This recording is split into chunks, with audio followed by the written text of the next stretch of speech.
Today, today's October 7th, and we have the anniversary of what has happened last year today between Israel and Palestinians, Larry. Recently, we had Macron talking about the way that he's trying to control the arms going to Israel. And here is what Netanyahu responded. We can start with what Netanyahu said in responding to him. A message. I have a message for President Macron. Today, Israel is defending itself on 7 fronts against the enemies of civilization. We're fighting in Gaza against Hamas, those savages who murdered, raped, beheaded, and burned our people on October 7th.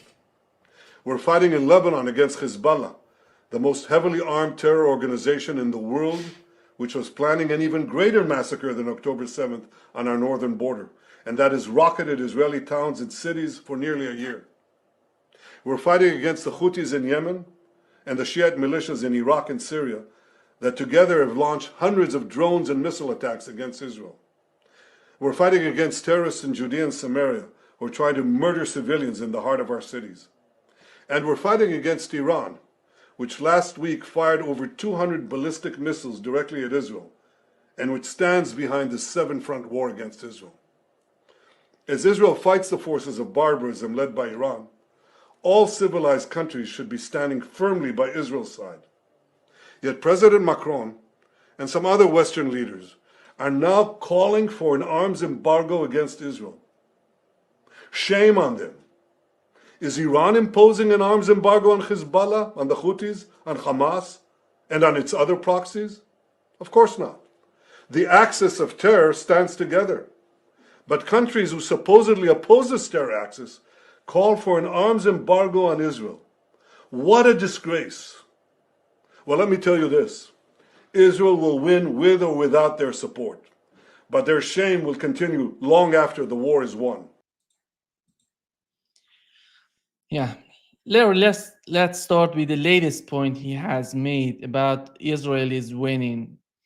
And is Israel winning anywhere on the map that we are not aware of? Well, if winning is defined as your ability to kill women and children and unarmed people, yeah, hey, Israel's winning. You know, the terrorist state in the Middle East, unfortunately, is Israel. Israel is the one that's killing mass numbers of civilians, and yet they insist that we're under attack. Well, yeah, why are you under attack? The Palestinians just woke up last October 7th and went, we just don't like Jews, so let's attack them, ignoring the entire history of basically a bunch of European Jews are brought to Israel in 1948. There'd been the Zionist movement before that, but the majority of the people there had been there for centuries. The Jews had left. They had been driven out. They had been, the last Jewish leader running the place was well over 2,000 years ago. And yet they come in thinking they're entitled to take this land because God gave it to us. We wrote the book, and the book says we get it. And so therefore, everything they do is justified because it's ordained by God, even though many of the people saying that don't actually believe in God. They're not religious. They don't follow they're not observant Jews.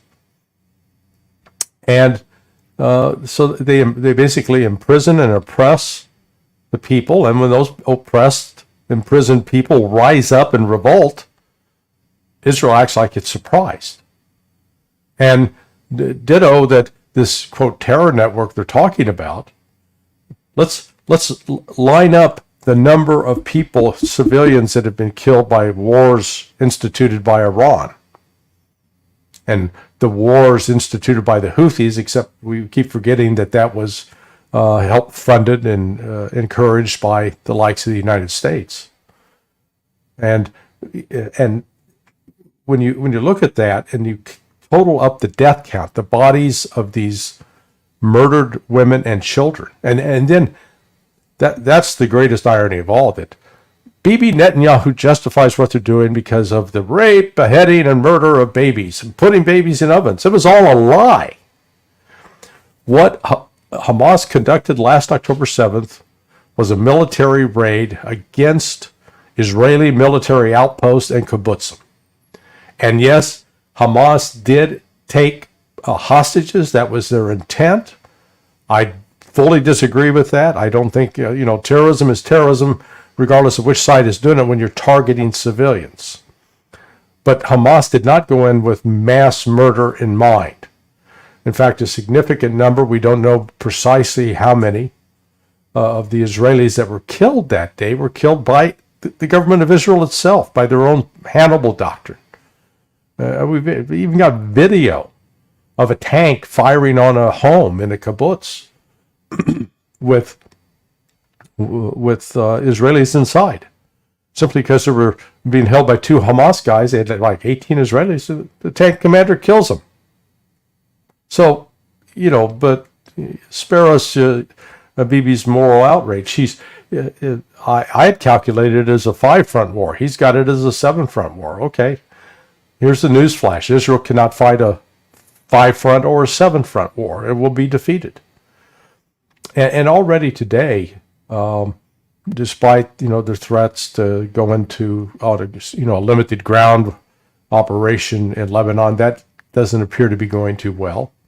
And Hezbollah, who is supposedly decapitated, has launched 2 of the biggest missile attacks into Haifa, catching the Israeli attention. They can't, it's going to increase. Israel's fighting a losing war. They think that they can kill all these people. The Zionist mentality is Israel's done nothing wrong. Israel's fully entitled to do this, and all these Palestinians and Hezbollah and Lebanese and Iranians and Houthis, they're all like fleas that are harassing you and need to be destroyed. There's no humanity at all in Israel's position. Why is Hezbollah not in a disarray, considering what has happened to their leaders and commanders? Well, there's no doubt that some of the leaders and commanders were killed, but if they were in disarray, they wouldn't be carrying out these military operations like they are right now. They would have collapsed. They haven't collapsed. So it shows that it's not a brittle organization, one that's fragile and can easily be broken, that it's got some resiliency to it. And they continue to conduct and carry out operations. I think, if nothing else, the attack, the assassination of Nasrallah forced them to make some changes in how they operate tactically. Everybody, it's like if you don't keep your door locked and your house is broken into, well, guess what? You go out, buy locks, and you keep the door locked, and you take security measures to prevent that from happening again. So Hezbollah is doing the same thing. It is they've been in that part of the world for centuries, their ancestors anyway, and they're not going anywhere. Israel thinks that they can militarily force them out. I don't see Israel being able to do that. They're going to be able to kill a lot of them. Yeah, they've already killed. I think it's well over 200 children. And the way I can confidently say that Hamas didn't kill any Israeli babies on October 7th is, where's the names? Israel hasn't provided any names whatsoever of a single baby. How about photographs too?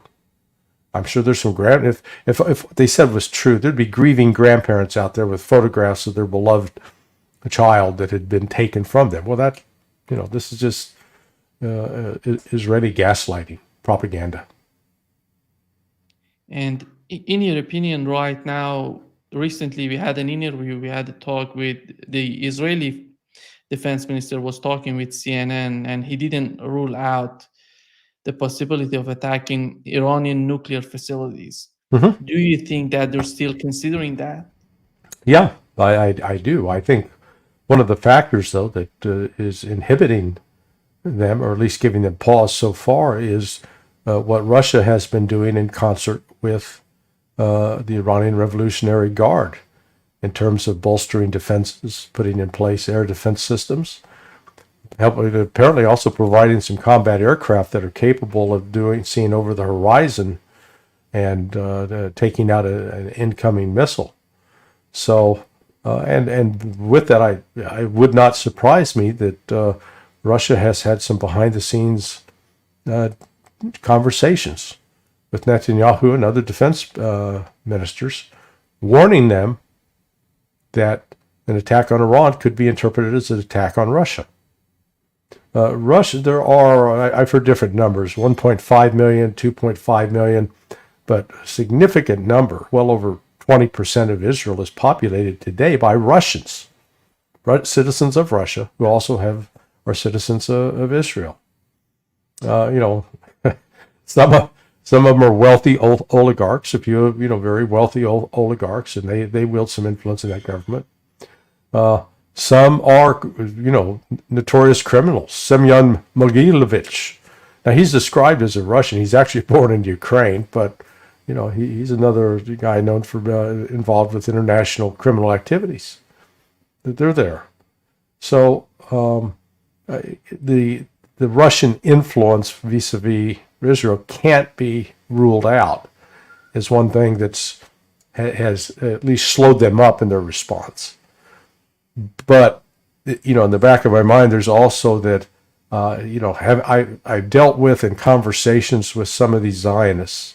They're zealots. There's no reason, you can't sit down and have a reasoned conversation because it's only their way or the highway. And no matter what you say in terms of trying to present an argument that what Israel has been doing to the Palestinians is so disproportionate compared to what the Palestinians did to Israel on October 7th, that they don't see it at all. So that with that kind of mindset, it would not shock me that they would ignore all advice, all warnings, and go ahead and attack Iran. And if that happens, then we're going to be on a new road, and it's not a good road. If that happens, I would anticipate that Iran will now start responding tit for tat. They won't be sitting back and waiting. If they hit a nuclear facility in Iran, Iran will hit the Nimona plant in Israel. If they hit an oil field in Iran, Iran will hit oil and energy facilities in Israel. It'll be quid pro quo. So I don't think we're out of the woods on that at all. Do they still believe that they can bring the United States into the conflict, but by these escalations, or we can say for sure that Biden told them that they're not going to be there if they fight a big war with Iran?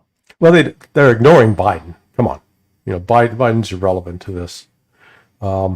He can say anything that he wants. They're not paying attention to him. What they're calculating on is the fact that they've got the political support of most of the people in the United States. It's just the narrative that poor little Israel is fighting off all these terrible, terrible, beastly Arabs and Muslims, and all they want to do is kill the infidels. So we got to stand with Israel regardless. No matter whatever Israel does, the United States is going to end up backing it up. And that's I think the reality. The U.S. could have put an end very quickly to this fighting by withholding military aid and economic aid and telling Israel, no, this is going to stop. We're going to bring in an international peacekeeping force. Everyone back in their corner. But the October 7th attack is just the tip of the iceberg. Because the real problem are the 700,000, I believe, if the number is, settlers that are occupying Palestinian territory in the West Bank, illegally occupying it and taking more every day. And they claim, oh, God gave this land to us. Well, I know I know the daughter, one of the women in that is the daughter of a friend of mine. And she's born and raised in Miami. So, don't give me this nonsense about, oh, this is our historical land. You're born in the United States. Husband was born in New York. And yet, here you got American colonialists colonizing a foreign land and taking people's land from them. Larry, in your opinion, if the way that Netanyahu was talking about that, we were fighting Houthis, we were fighting Hezbollah, Hamas, and Iraqis, and all these And, fronts that he's Syrians. If this is his mentality, the way that he's thinking, why he's looking for new conflicts? What's in it for him? yeah, as Is long it as you, something domestic or yeah. international? Well, and part of it, I mean, he faces the possibility of going to jail once he gets out of office. He's got immunity. Hey, get all these wars going, and they can't touch him. Plus, it's improved. It's improved his political support. That support, though, is going to start to falter once the casualties mount, and they're going to take a far more casualties in southern Lebanon. And if based on this rocket attack today by Hezbollah into Haifa, they may have decided, hey, we're gonna go ahead and start causing more Israeli civilian casualties, because that's one of the real curiosities over the last 24 years with all the rockets and missiles that have been fired. Very, very, very, very few Israeli casualties from those. Damaged property, yeah, but not killing and maiming people. And those statistics are listed on the Israeli Foreign Ministry site. They've compiled data going back to August of 2000. So it looks like Hezbollah may have decided to change tactics now. How about Iran? What do we know? Has Iran tested a nuclear bomb? There was one report on Telegram suggesting that there may have been a test. Look, I think Iran is quite capable of building and deploying a nuclear weapon. I think the events of the last 2-3 years have finally persuaded them that they need to do it. But what's held them up have been the let's call it the spiritual decree, the religious decrees of the Ayatollah Khamenei. Or saying that that was a nuclear device was viewed as evil, and that they would not indulge it. There's always the possibility of changing that perspective. Iran, the reason other countries have nuclear weapons is they realize, like North Korea, you got to nuke people. They don't invade you. May try to overthrow you, but they don't invade you. So Iran may decide that that's its only path forward to peace. Is Israel committing the same mistake that the West committed in Ukraine? Because the way that they're cornering Iran, they're putting Iran in a corner, there has to be some sort of response. You go assassinating people in Iran. And how do you find the mindset of Netanyahu right now? Deranged, crazed, filled with bloodlust. It's not sane and rational. It's we saw it in his speech before the United Nations, just as insulting as it can be. What are you trying to do? If your goal is to see how many other countries you can alienate, because in the past, again, here's France, who has provided support to Israel in the past, and now Netanyahu's calling Macron out in this way. I'm not a Macron fan by any stretch, and Macron is a chameleon of Olympic proportions. But the point is that going to serve Israel's interest? Is Israel's national interest going to be served by alienating the French? I don't think so, because their list of friends is dwindling. And 2 years ago, well in advance of this, the October events of October 7th, Israel had signed the Abraham Accords, so it was, established improved relations with at least two of the countries in the Gulf. We're holding talks with the Saudis, moving in that same direction. Still had good solid relations with Jordan, with Egypt, and even with Turkey. Well, now the relation with Turkey is essentially ruptured, even though Turkey continues to send him oil. Jordan, even King Abdullah, has come out and made very strong condemnations of Israel's action, but he continues to enable Israel. But the problem for him is he faces a population that is against his policy, hates Israel. The same thing in Egypt. Again, Sisi is kowtowing to the West and trying to play nice with Israel, but the Egyptian people by and large are fed up and had it. So you could also reach a situation where the political upheaval in those countries could really change the chessboard as far as Israel is concerned. So Israel's becoming more isolated. And instead of countries around the world saying, yeah, these poor Israelites, they are up against enormous odds. They're being mercilessly prosecuted. That's not what you've got. You've got them being charged with genocide in the international court. And the vast number of countries in the world supporting that. So Israel thinks it can be out all on its own without regard to what other countries think or believe, and I don't see that as serving Israel's long-term interests of surviving as a state, being a viable nation. We've learned that the Israeli Defense Minister Gallant going to be at the Pentagon on October 9th. And do we know are we aware of any sort of information what they're going to do with him? And because Gallant, if you remember, he had some sort of disagreement with Netanyahu in terms of the way that he has decided to go on the ground in Lebanon. And right now, how do you see the interactions between Pentagon and Israelis?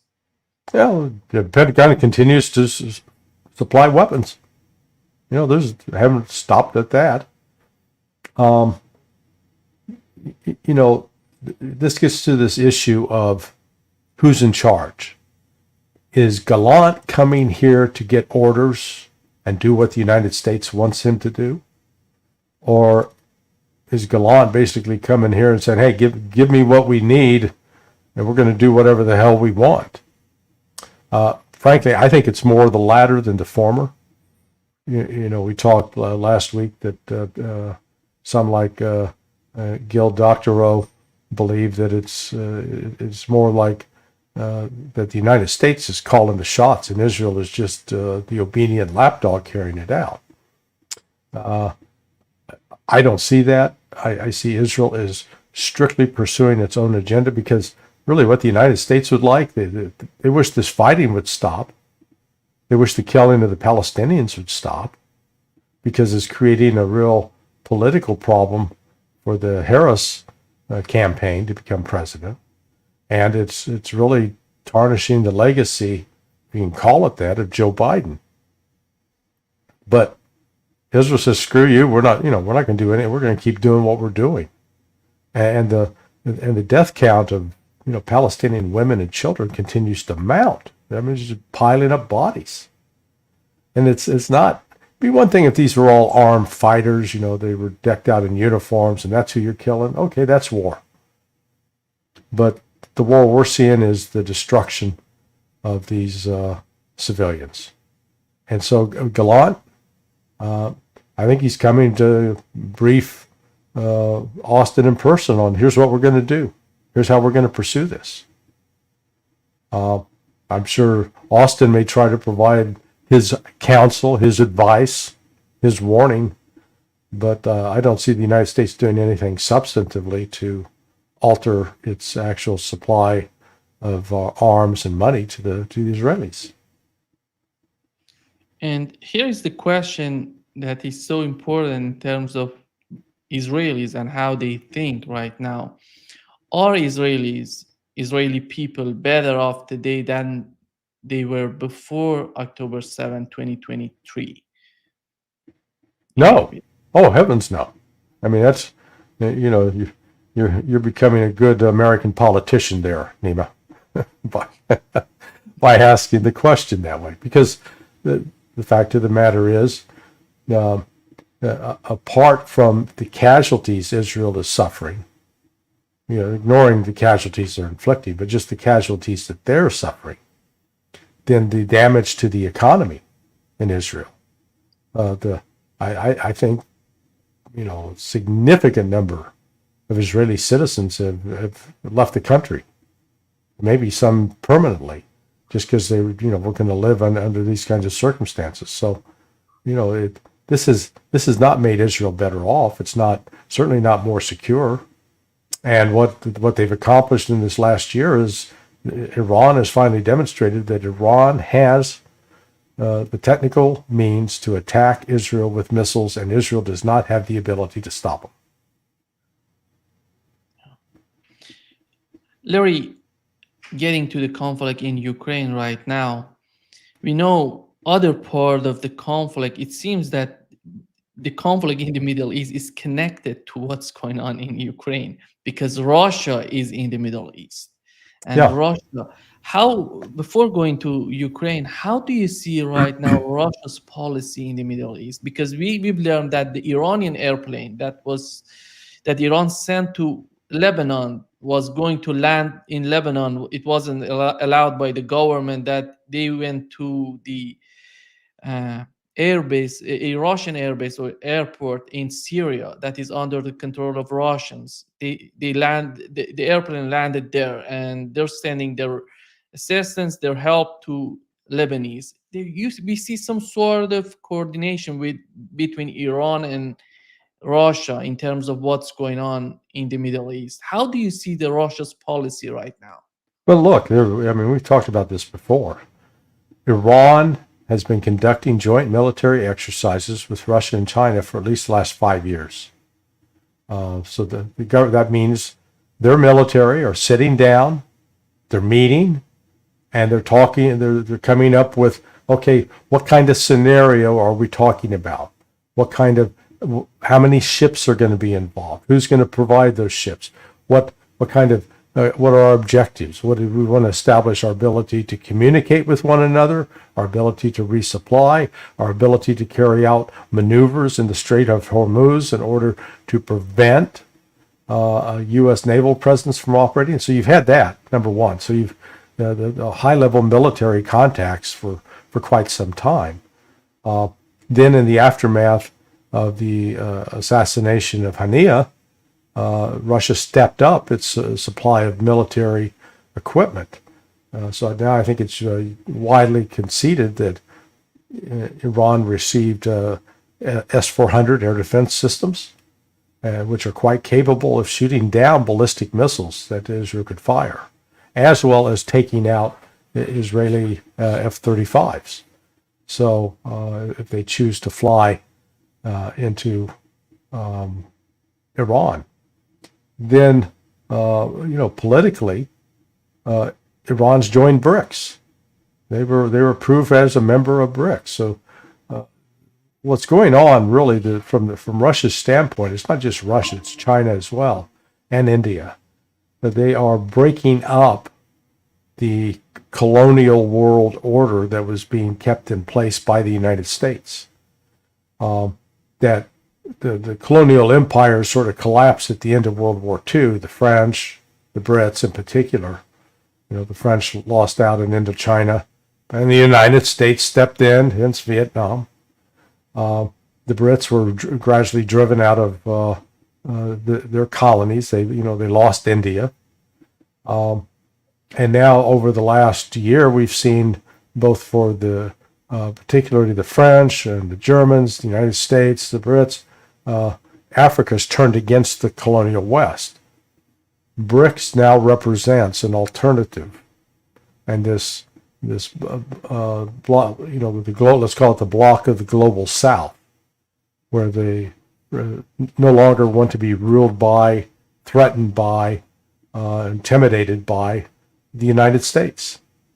And so the United States is losing influence. And that's one of sort of the backstories going on here. Yes, the United States is struggling mightily to maintain influence using Israel as a proxy. But in saying that, I don't mean to suggest that Israel's actions are at the behest of the United States. They're not. Israel is pursuing its own agenda.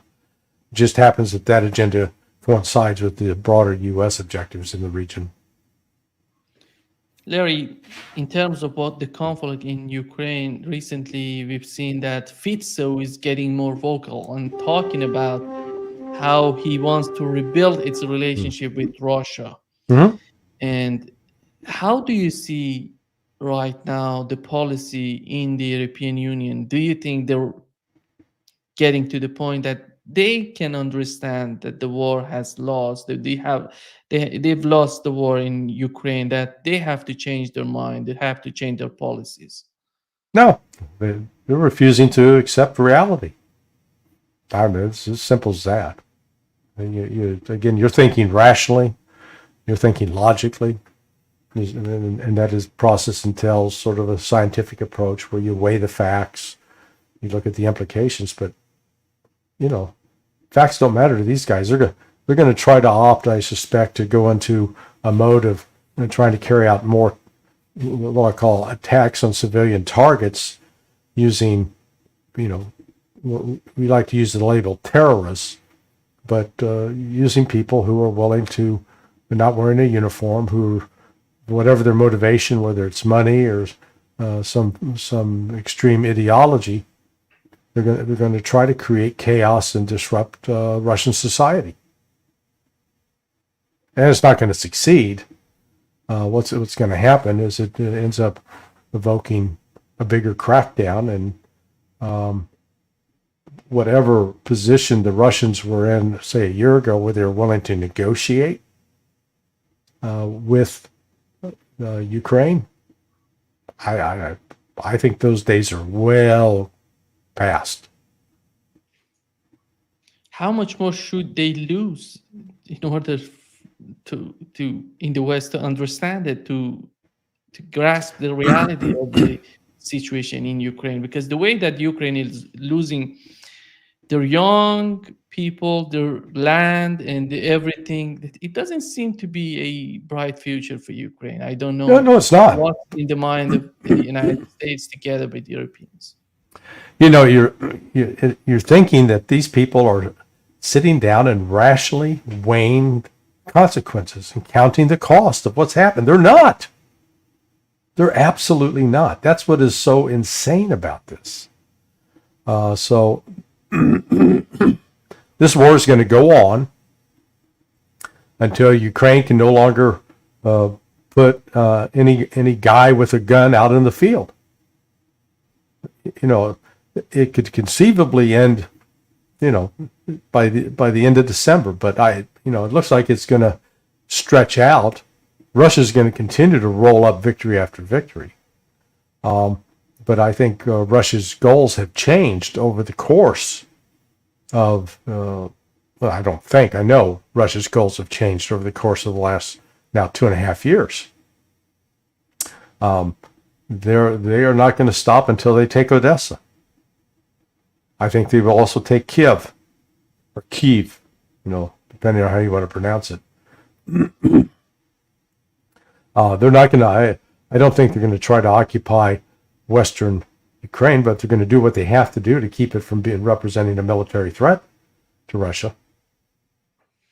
And so it's going to be up to the countries on the border, Romania, Hungary, Poland, figure out what the hell they're going to do.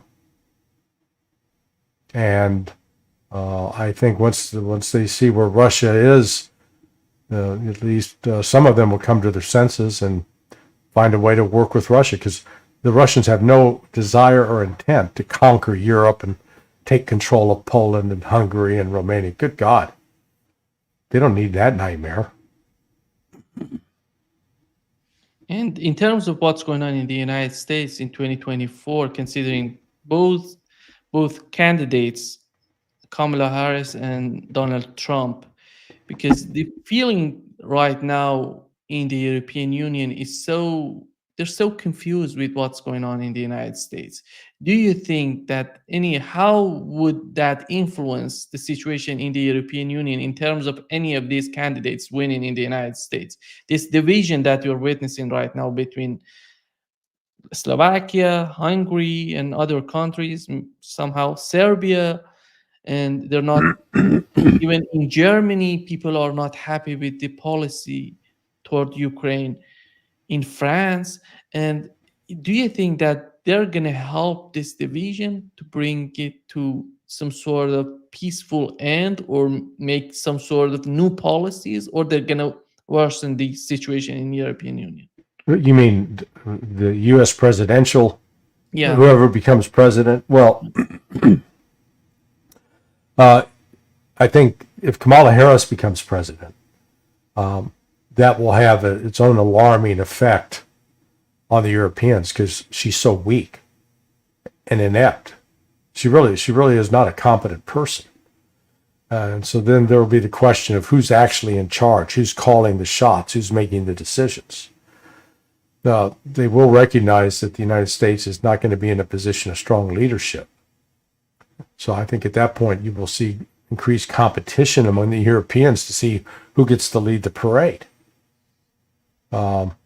And look for Macron to be trying to jump to the head of that, but the Meloni in Italy, I think she'll be pushing back. So what will happen is that will lead to more chaos, I believe, in Europe, as people compete to try to figure out who can be in charge, who can control. If Trump is elected, it sets off a different dynamic. He's going to be more antagonistic towards Europe, and so the irony out of that will be the Europeans will likely become more unified, because they'll have a common enemy to oppose. And yet, Trump will try to negotiate with him, and I think countries like Orban in Hungary will have greater freedom, and he will be facing less pressure. But the fact that war is going to come to an end very quickly in Ukraine means that they're going to have to figure out, what do we do with all these refugees? So whichever person wins, whether it's Harris or Trump, Europe's future is not bright. Europe faces major structural problems. Their economy is in decline, and those economic headwinds don't appear to be turning around anytime soon. Yeah. Thank you, Larry, for being with us today. Great pleasure as always. Thank you, my friend. We'll see you later this week, hopefully. See you. Bye. Okay. Bye-bye.